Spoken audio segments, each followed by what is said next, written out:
Hi gang, Irving here. As you can see, I'm able to edit again. I got my equipment replaced and everything is working right now.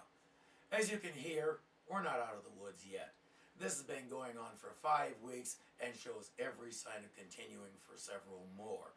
I don't know what's going on and neither does my doctor, but we're working on it. In the meantime, I will keep working on scripts and playing games and such so that when I do get my voice back, I can pounce on this and start putting more new stuff out. For now, I want to thank you for your patience, and as always, I thank you for watching. And now, without any further ado, please enjoy Son of Batman. Hi, I'm Irving, and I have no life, just like you. The Ballad of Irving. Irving. Big fat Irving.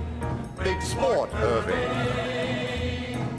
The 142nd fastest gun in the West.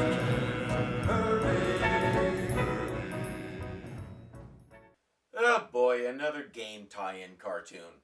The last one was the dictionary definition of a mixed bag. This one comes straight from the DC people as best I can tell, and it's a story peripheral to the Arkham series. Why? I don't know, but if it's anything like the last one of these we looked at, it's going to be a long day. I'm going to have to give some spoilers for the Arkham City game to do this right, so if you haven't finished it yet and don't want to know the details, go play it and then come back to this. You can stop that now! Thank you. People familiar with more recent incarnations of the Batman saga know that Ra's al Ghul was Bruce Wayne's mentor and taught him the various skills that he uses as Batman. He also assumed that Bruce would marry Ra's unbelievably hot daughter Talia, who conveniently is hopelessly and terminally in love with Bruce. But it's not to be, because marrying Talia means becoming the leader of the assassins and going around killing people to try and make a better world. As we know, Bruce/Batman doesn't kill. In some of these storylines, it's almost funny to watch the two of them talk right past each other. But there's no time for amusement right now. Bad things are happening. The League of Assassins. Yes, Grandfather. This is Ra's al Ghul with Talia's son, Damian. We also learn that Talia has a brother. It is good to see our revered father so devoted to his grandson. Yes, brother, it is. Correction, had a brother. Turns out the Citadel, or whatever this is, has been breached and they're under attack. Talia takes Damian and skedaddles while Ra's does what he does best.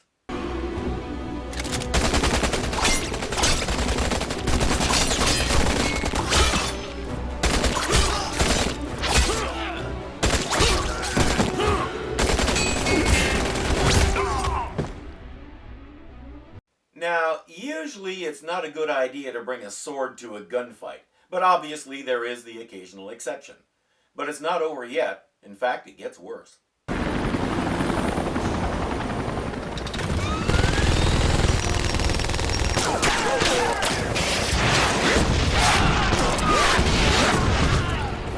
Talia joins the fight, and unlike the rest of the assassins, she figures out pretty quickly that a gun is going to be way more useful than a sword.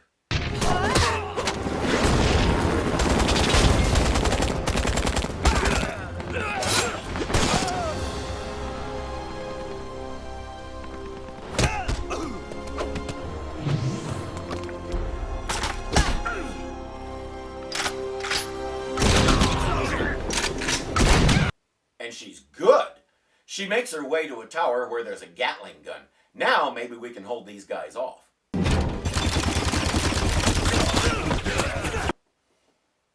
It shoots arrows? Seriously? There's old school and then there's whatever the heck this is. Arrows? If they went to the trouble of building that guard tower and arming it with a super duper weapon, I would think they would have gotten something with a little more firepower. But there it is, so let's see if it does the job. Before he knows it, Damian finds himself in the middle of it too.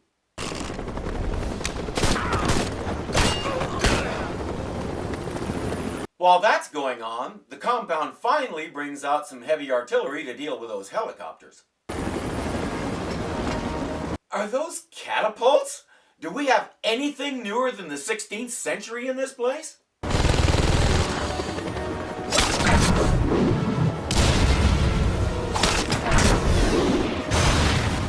Okay, so maybe catapults have their possibilities. But still. We cut to Raish, who's stalking through the building, carving enemies into salami as he goes. As he goes to work on a particularly large group, we meet the villain of the piece. Hold your fire. He's mine. Confused, old man. Slade, what is the meaning of this outrage? I call it a hostile takeover. Your arrogance embarrasses me and shames you. You still have some spring in your step. Let's see how you do against a real swordsman. Come and get some.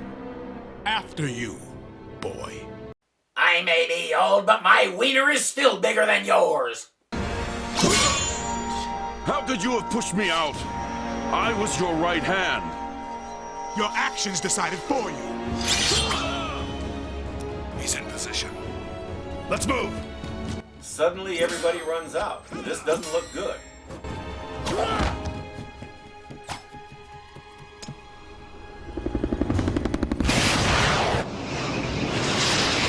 Last time somebody pulled this just you and me and my huge freaking army routine, it was Raish himself doing it to us. I suppose there's a certain symmetry to this guy doing it back to him, but the choppers and the missiles seem like a bit much. At least this little stunt tells us what Slade thinks of his own swordsmanship. Apparently, he sucks so bad he had to resort to explosives.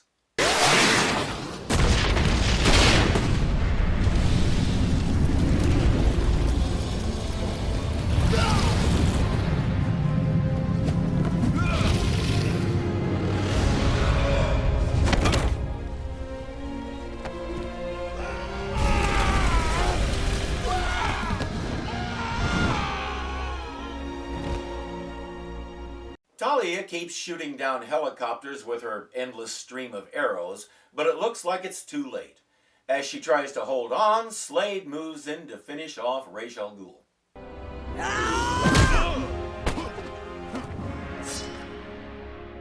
Grandfather. Damien turns and fights Slade himself, and he's pretty good. But Slade has him in size and strength, and it's not going well. Fortunately, Damien's also a quick thinker. So you're Talia's little bastard. Not bad for a child. But now, we end it.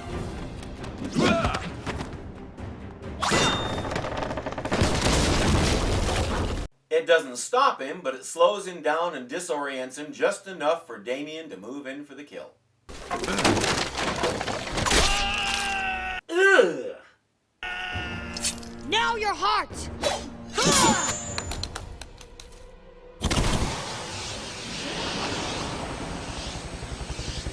I'll make you suffer for this, boy. Next time. I'll get you next time, Gadget.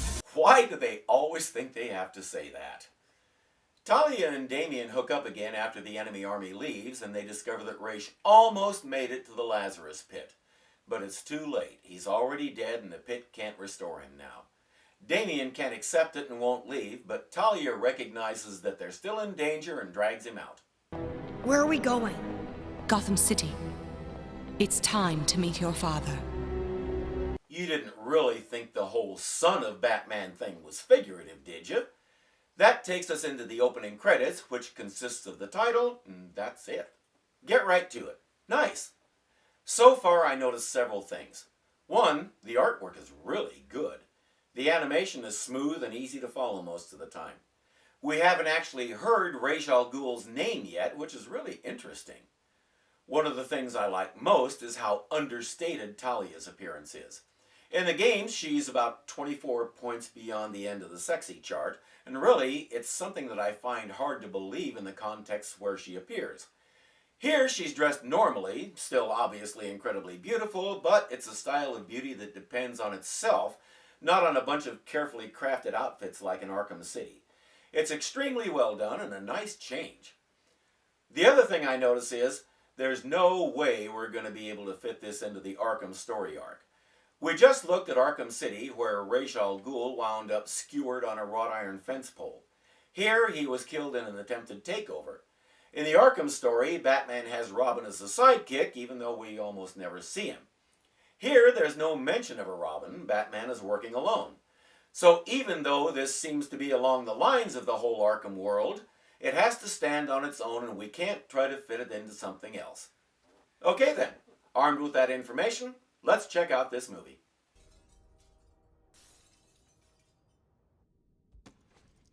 We see a building in Gotham and hear glass breaking. Inside, we see that the source of the sound is the Lizard?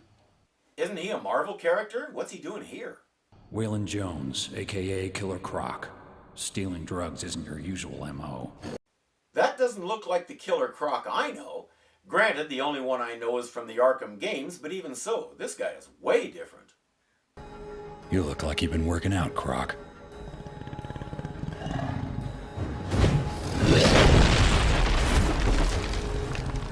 The tail's new. Yeah, got an upgrade. Well, sure, that explains it. How silly of me. The basic canon, as I understand it, says that his appearance can change from time to time, but really? Batman fights him and it's not going well. In fact, Batman just lost. I get the munchies.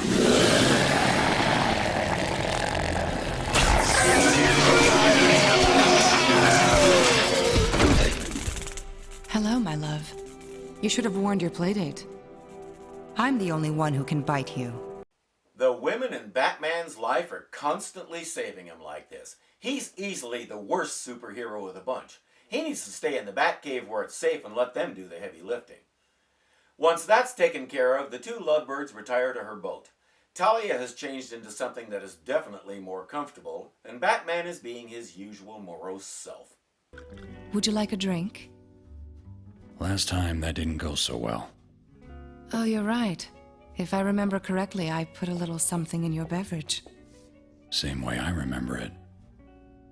It made you romantic. It made me do what you wanted. Was it all bad, beloved? Batman is a nitwit. No, wasn't all bad. Then you remember our shared moonlight?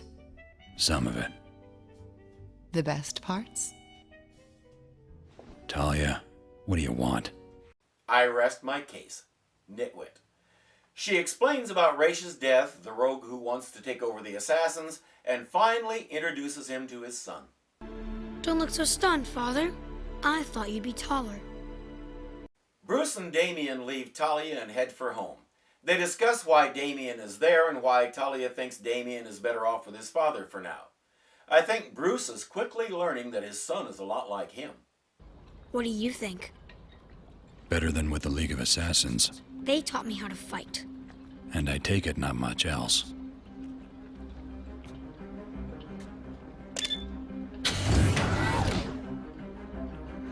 I'll drive. No. I know how. No. Oh, this is going to be fun, especially when we get Alfred into the mix.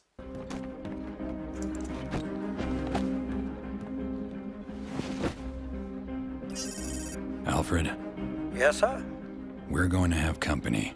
A sleepover? Oh, goody. We cut to some guy we don't know who's apparently playing mad scientist in his basement. A snotty teenage girl tells him to come up for supper and he reluctantly agrees. Perhaps I could use a bite. I'm starting to see double here. Wait up.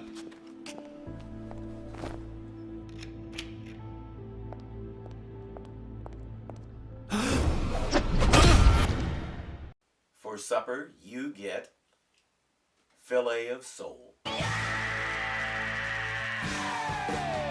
I assume that somewhere down the line we'll find out what that's all about, since that was clearly an assassin who rearranged the professor's face. After being shocked to learn that Alfred is Bruce's only servant, Damian proceeds to inspect the Batcave. Smaller than I imagined. Very efficient, though.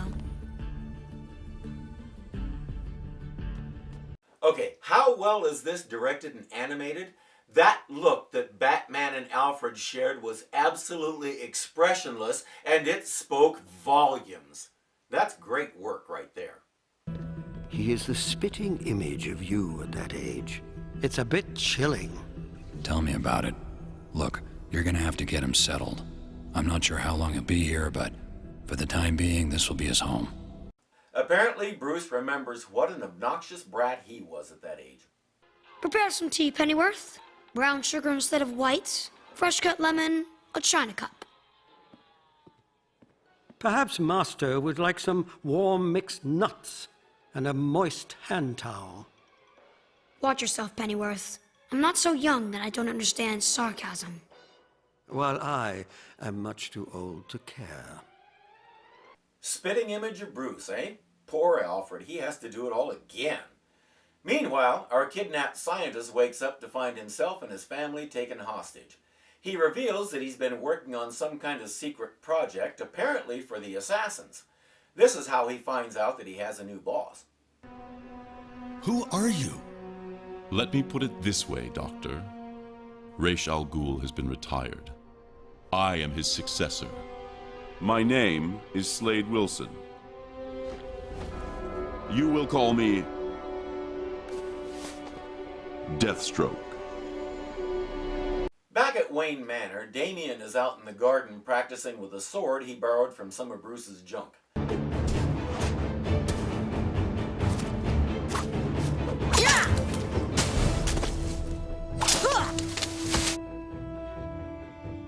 I think we might be able to skip the gardener this month.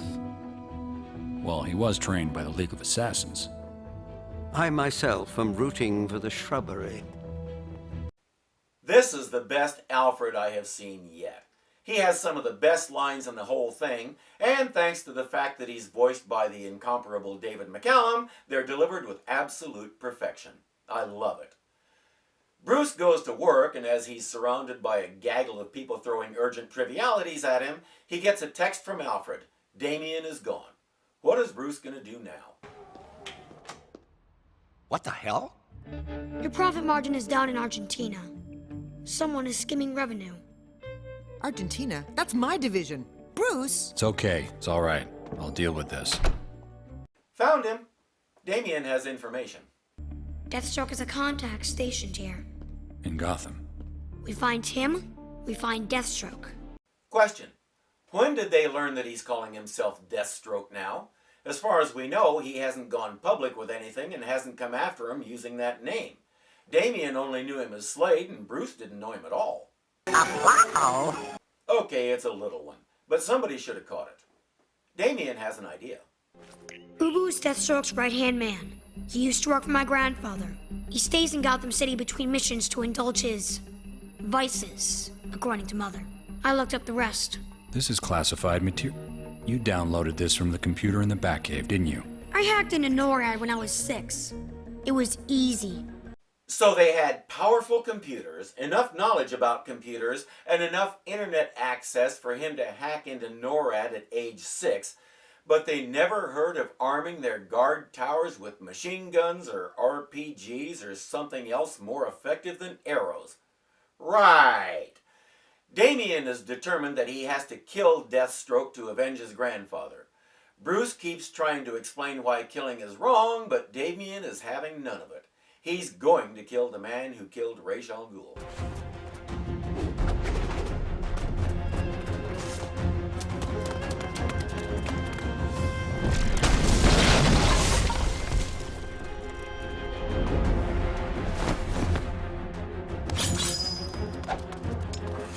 Deathstroke is mine. He's gonna have to get in line behind his mom, apparently. Talia and the company are assaulting the castle where Deathstroke is keeping the scientist and his family. They set off some booby traps and everyone but Talia is killed. She fights valiantly, but in vain.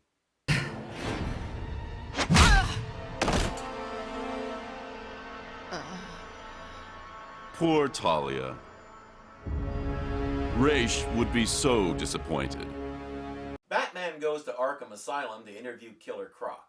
When Batman found him at the beginning of the movie, Croc was stealing some kind of mutagen drugs. Somehow, Batman knows he was stealing them for this Dr. Langstrom. He wants to know where Langstrom is and manages to get the info out of Croc. I really don't want to tell you how. This film does have its moments. With that info, Batman goes looking for the Doctor. He finds a secret room in the place, and when he goes in, he discovers what the Doctor has been doing with all those mutagens.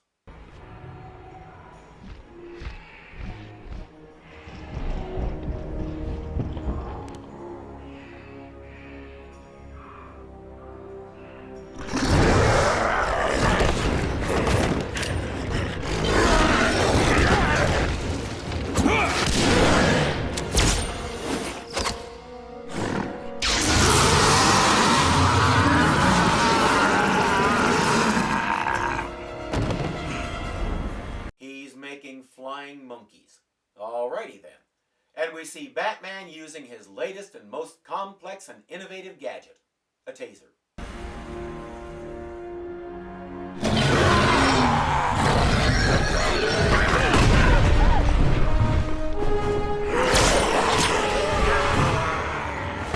A taser that doesn't work on flying monkeys.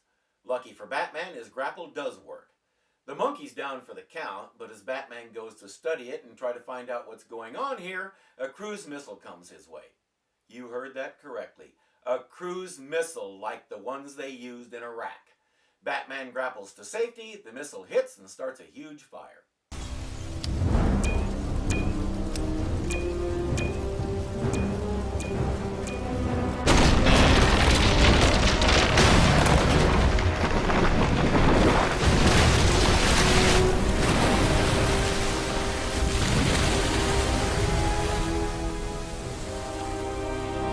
More like it. That's the gadget-loving Batman we all love.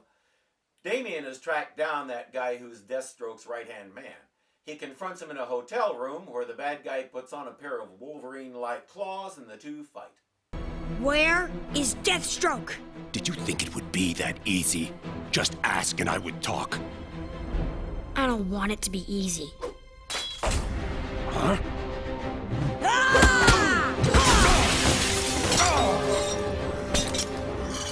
He runs away and Damian follows.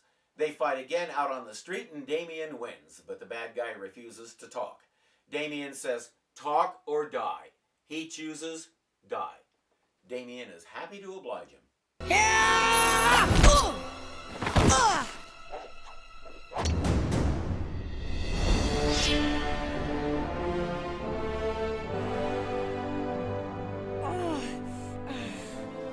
The psychos just keep getting younger. This is Nightwing, Dick Grayson's new hero character. Earlier in the movie, Damian was looking over the old Robin costume and asking what happened to the guy who wore it. Here he is. And just in time to keep Damian from doing something really stupid. He puts in a call to Batman. Talk. Missing something? Not in the mood for games. I have a kid here. Says he's your son.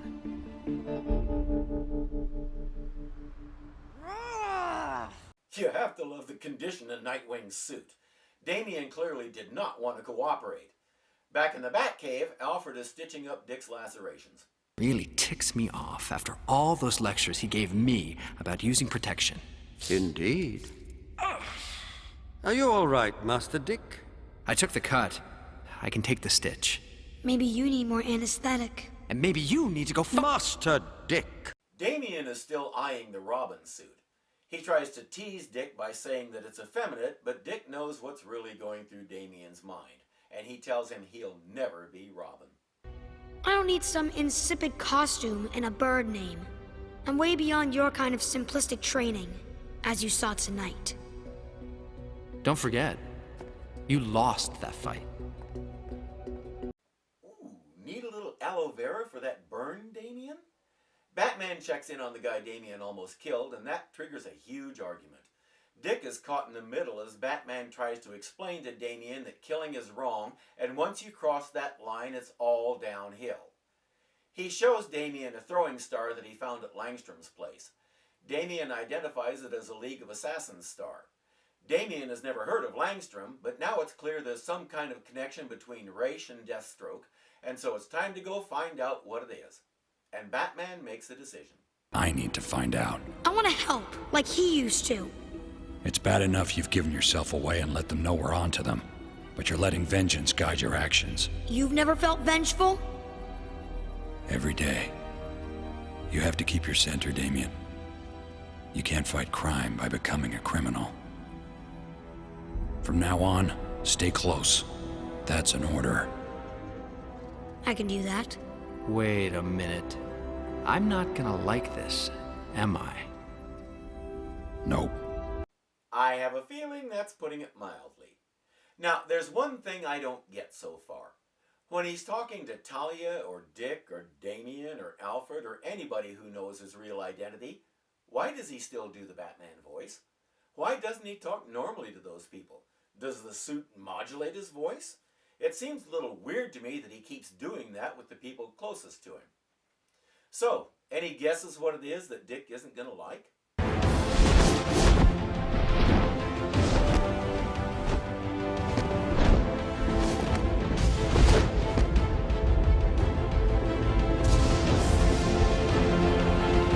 If you couldn't see that coming from the beginning of the movie, I'm not sure what planet you live on. And I'm making fun because that's what I do, but honestly, the way it comes about is so well done, I don't mind the glaring cliche. And considering that he's Bruce's biological son, is there any better candidate to fill the Robin uniform? So it's cliche, yeah, but it's also logical. It's not forced in the slightest, and it's the next natural step in the story as it unfolds. I have to admit, the word brilliant is hovering around in the back of my mind. I'm not sure we're there yet, but it's within view. Batman meets Jim Gordon by the bat signal and gets some new information. When they searched the apartment of that guy Damien tried to kill, they found a piece of paper with something useful on it. We don't know what yet, just that it takes Batman and Robin to the Gotham Coliseum. Bruce has a flashback, and Damien clearly has a flair for the dramatic. Dad used to bring me here for ball games. Sometimes afterward, we go to the amusement park. And now history repeats itself. Let's go! So very historic indeed. The first time he takes a hit, he's gonna go, "Oh, the pain of it all!" Okay, maybe not. But you can picture it now, can't you? How did you know this was here? I make it my business to know. It's me, remember? They sneak in and find Langstrom. He refuses to leave because Deathstroke will kill his family. He says he doesn't know where Deathstroke is. Apparently, Robin doesn't believe him. I'll make you talk! Robin, no! Well, that was certainly effective. At giving them away, they pummel a wave of assassins, but then reinforcements arrive. Time to retreat. I'm no coward. Don't be stupid.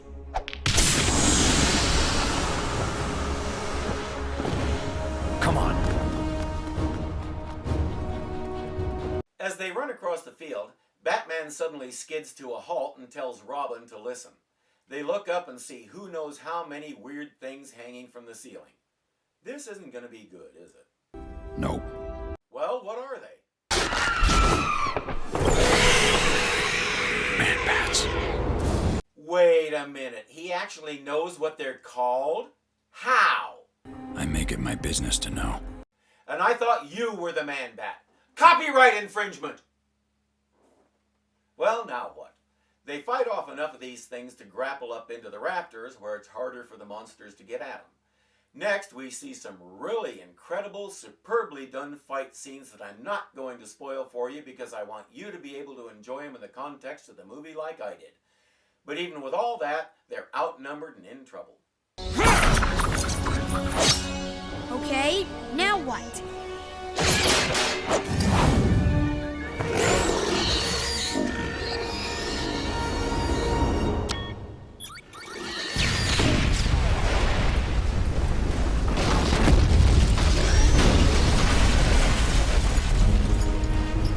As if. Batman always has a way. And the best part is, tomorrow Bruce Wayne can just write a check for all the repairs. Money really is the best superpower of all. Speaking of which.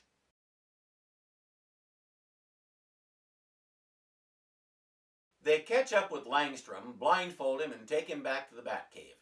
He explains that Ra's al Ghul was trying to create an ultimate warrior, superpowered and able to use echolocation, among other things. Then Deathstroke took over and grabbed his family. His only leverage was the formula, so he kept finding excuses not to finish it. But Deathstroke is running out of patience, so he doesn't know what to do. Where's your family? I don't know. He let me speak to them once, briefly. My daughter mentioned something about snow. Two mountain peaks that she said looked like cat ears. Interlaken, grandfather's compound. You're sure? I'm sure. Batman tells the doctor to get started on an antidote to the Man-Bat formula. Time to go rescue his family.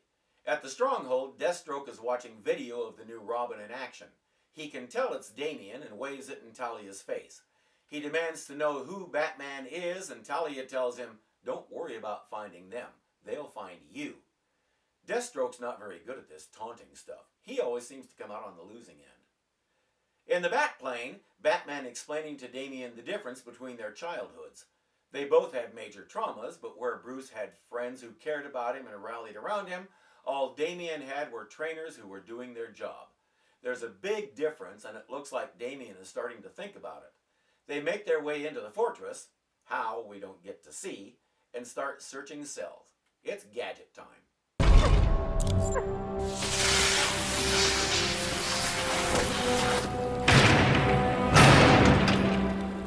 And kick the snot out of something time, of course.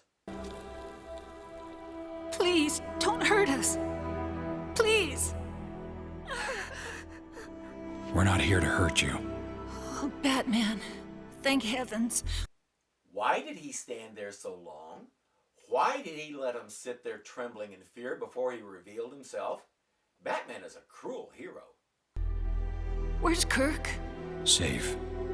We've been so afraid. You're all right now. Robin, you saved us. This is totally unnecessary. Trust me, kid. You'll learn to like it. Deathstroke said he would spare us if I gave this to you. Don't tell Batman. Please. Okay, they're here to get you out. You're safe now. Why did she still do that? Deathstroke said he'd spare them? But Batman just rescued you. Duh! You don't have to worry about Deathstroke doing anything now. And I think we can all guess that whatever that is, it's going to throw a major monkey wrench into Damian's psyche. Nice going, kid. So what is it? I have your mother, Damian. This is her location. Perhaps you've been there. This is between you and me. Leave the sperm donor out of it.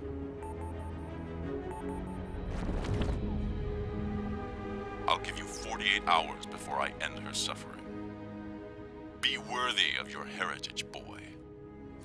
Make your mother proud. Leave the sperm donor out of it. Yeah, because that's all he was to Talia, right? She had reasons for not telling Bruce about Damian, but of course Deathstroke is still trying to do the taunt thing. He's still not very good at it. Meanwhile, Bruce is catching up on the situation with Nightwing. What about Langstrom?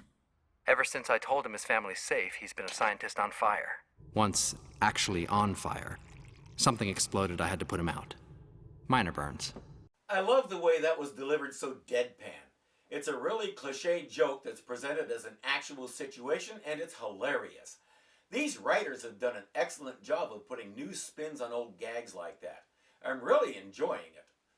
Bruce knows that Deathstroke has Talia. He learned it from Langstrom's wife. But he has no idea where she is. Dick has a possibility. Maybe a dormant oil rig belonging to Ra's, part of a shell company, went active a few weeks back. I thought that was interesting. That is interesting. Hold on. Damian? That was a little too coincidental. Just as they figure out where Talia probably is, he discovers Damian is gone and undoubtedly on his way there. And he took the Robin uniform. Bruce, chill. The rig is 50 miles off the coast. What's he gonna do? Swim there? He don't know me very well, do he?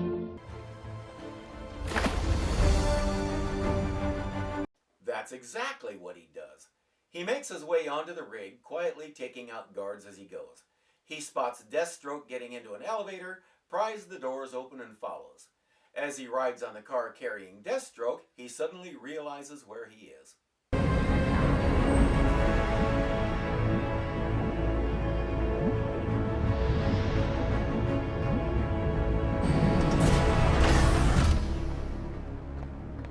He has taken the elevator to Rapture. He's planning to recruit more assassins from among the less crazy of the splicers, I guess.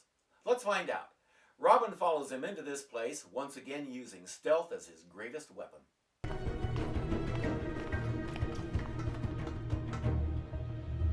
It's a kid! Get him! He slides down a vent into a cavern with several things in it. A ceiling full of man-bats, a Lazarus pit, and Deathstroke. He's holding a gun to Talia's head. Time for a little more of his lame taunting. You are such an arrogant little brat. So entitled, so bloodthirsty, so easy to manipulate. I brought you here for one simple reason. To kill you. Goodbye, boy. Run, Damien! Deathstroke is too arrogant to realize it, but he's really in deep doo-doo now. You do not hurt a guy's mom. Just ask Bruce. Speaking of Bruce, he hears the shooting, spots the vent, and jumps in.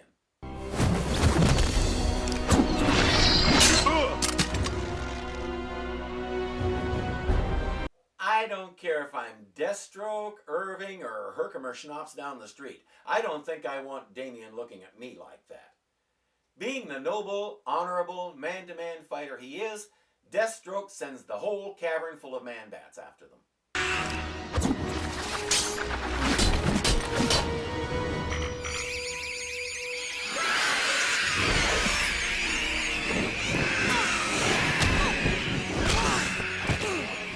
There's a handy four-letter word you need for this situation, Damien. It's pronounced duck. But it's too late because he appears to be unconscious.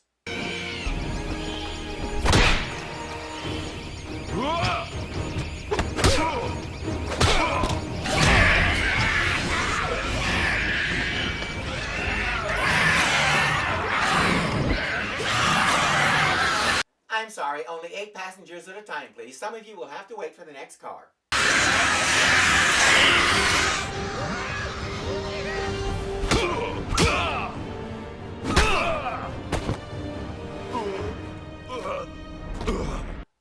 I'm wondering why Deathstroke made it a fist fight. He has 2 swords on his back and he's very, very good with them. I don't understand why he didn't unleash them. Batman picks up Talia and heads for the Lazarus pit with her.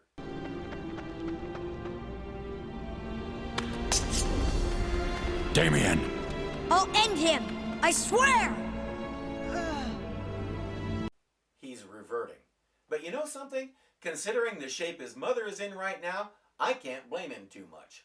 The only problem is we already know Deathstroke can take him, so this could end badly. Meanwhile, conveniently forgotten, the Man-Bats are still trying to get away from Batman's sonic batarangs.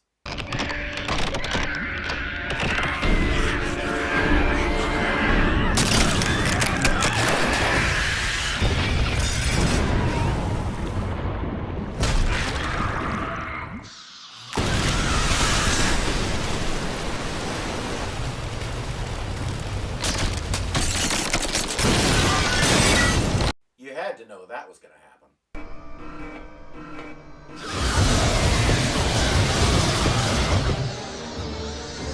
That's not good, is it? Nope. More to the point, they were all jammed up in that elevator tube because they couldn't go up any higher. It broke below them, and that let them out up top. Okay then.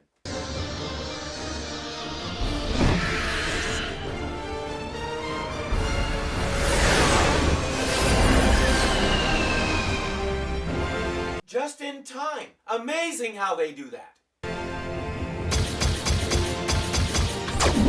Eat it, you damn dirty bastard! No, not gonna do it.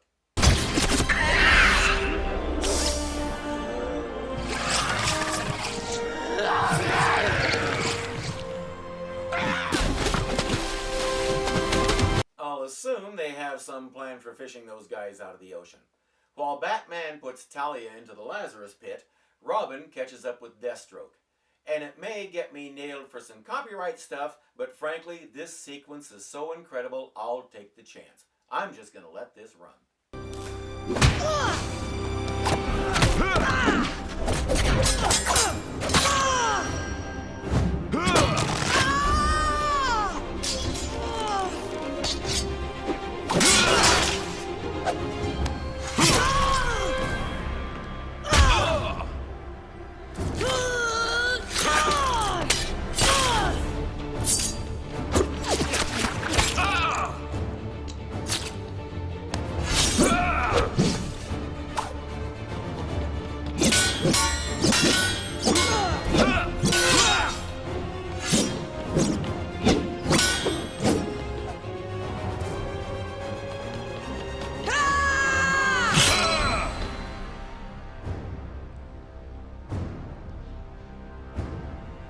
Back in the cavern,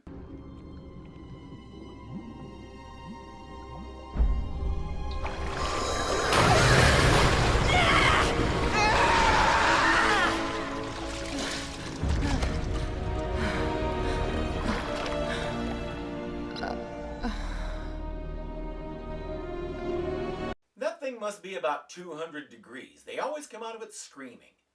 More amazing fight scenes with Robin and Deathstroke until... Now your luck ends. You call it luck. I call it skill.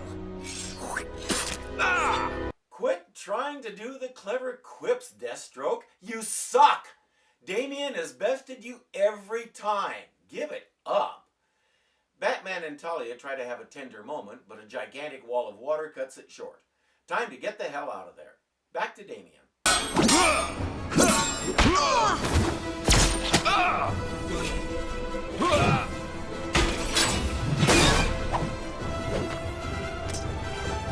You know what's the best part of a scene like that? Within the Batman universe that's been established over the decades, it's believable. I can look at that, from Robin hitting Deathstroke with his grapple, to Deathstroke using his sword in that vat or whatever it was to break his fall, and totally believe it's all possible. Because that's the world that has been created, and it's amazingly consistent. We know there are limits, and most of the time we know where they are. And nothing in this sequence violates them. It's almost beautiful.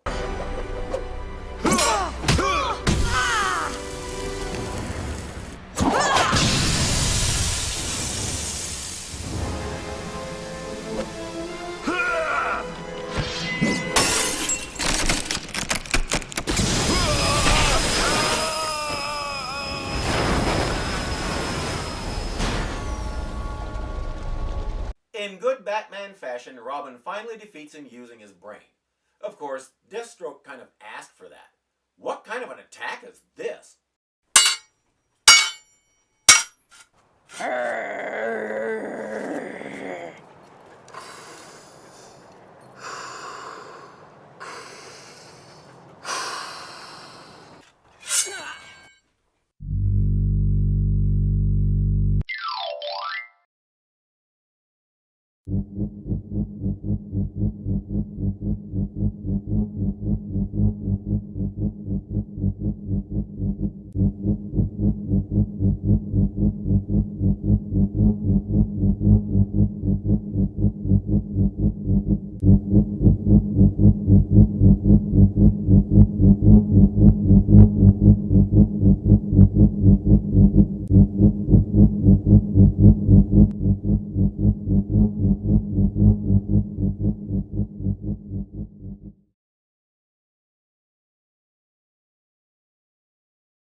He's been doing all this super fancy sword play all this time, and in the end he runs at him like a battering ram or like he's got a spear? This is one of the almost no places in this movie where I really have trouble suspending disbelief. A master swordsman like Deathstroke would have done something with a lot more finesse and with a lot better chance of actually working. Go ahead. Finish me. You were trained to kill your enemies, weren't you? It's what you want. It's what I would do. It's what your grandfather would do. Well, do it! No. I'm my father's son, too. I'm Robin.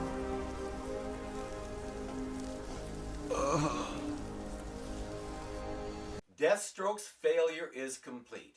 He couldn't destroy Damian in body or soul. Time for a nice long vacation in a cell. Get in!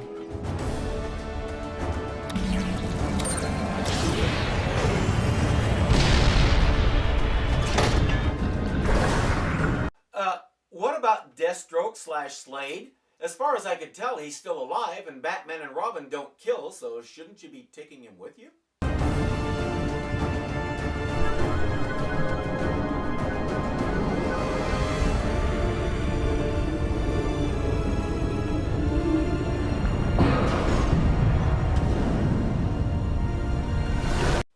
Did they just leave him to drown? I mean, I know he was scalded over 112% of his body and is in pretty bad shape, but when we saw him, he was still alive. It's not like Batman to leave an enemy to die like that. I have to assume that Slade was already dead, but that doesn't add up either, so I'm not sure what to think of this. If you know the official answer, please share it with me. We see the oil rig slowly blow up and fall to pieces in a sequence that's strangely reminiscent of the destruction of Stromberg's operation in The Spy Who Loved Me. The escape pod makes it to the surface, but they're not safe yet.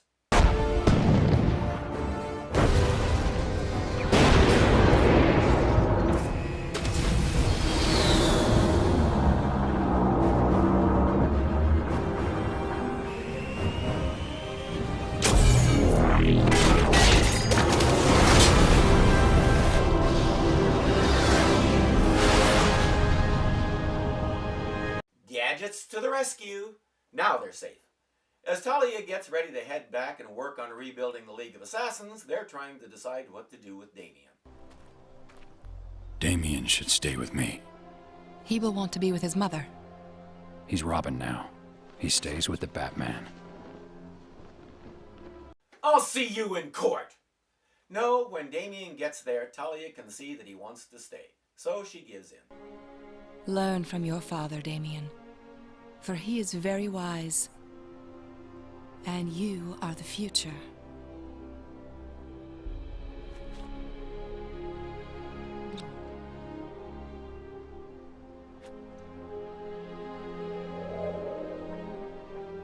Ooh, Talia gets the last burn. As her boat disappears into the distance, we see Batman and Robin, father and son, watching her amid some of the most gorgeous scenery I've seen yet in an animated feature.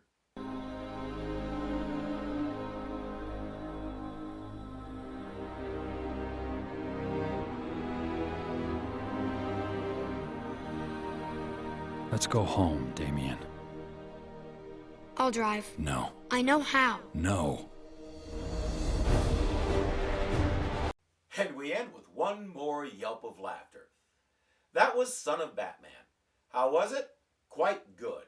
As long as you don't try to shoehorn it into another storyline like the Arkham series and let it stand on its own, it's quite well done. The story moves well, the characters are believable for the most part, and like pretty much every other story featuring Batman, Batman himself is the dullest character. Damian is outstanding. You can not only see and hear, but you can feel the conflict inside him between what he's been taught about killing his enemies and what his father is telling him about doing what's right. I also really enjoyed getting introduced to Nightwing. I knew about the character, but that was pretty much it. I haven't read any of the comics, and I don't know where else he might have appeared up to now. He was fun, and his interaction with Damian had me smiling non-stop. The artwork, the animation, and the voice acting are all top-notch. I love Alfred. I am rooting for the shrubbery. I can't help laughing at that line, even though I've watched it half a dozen times. I thought the chin thingy on Batman was a little weird, but maybe that's the style this season. I don't really keep up with fashion. This villain is great. Readers will know him from the comics, but people like me who haven't seen him before aren't left in the dark. He's a perfect combination of scary, death-dealing super guy and bumbling oaf who can't quite spit out the great lines that he hears inside his head. I did think his end was a little vague and could almost qualify as Batman killing him, but I don't know and I can't tell from the video, so I'll give it a pass on that. One thing I noticed, that you may have noticed that I noticed, is that this thing is loaded with movie cliches. But for the most part, they're so well done you don't notice. That was how it was the first time I watched it. I didn't really notice the cliche scenes and lines and stuff because I was so into the story, and the cliches are turned on their heads just enough to get a nice new coat of paint and make them look fresh. It wasn't until I started watching more closely and looking specifically for review-worthy things that I noticed them. That's some excellent writing and direction. All in all, this is worth owning because you'll want to watch it again and again. So pick up a copy and show your support for DC making good stuff. I'm Irving, and I have no life, just like you. Well, finally, Irving got 3 slugs in the belly. It was right outside the Frontier Deli. He was sitting there twirling his gun around, and Butterfingers Irving gunned himself down. Irving. Big fat Irving. Big dum-dum Irving. Big dum-dum dead Irving. The 142nd fastest gun in the West.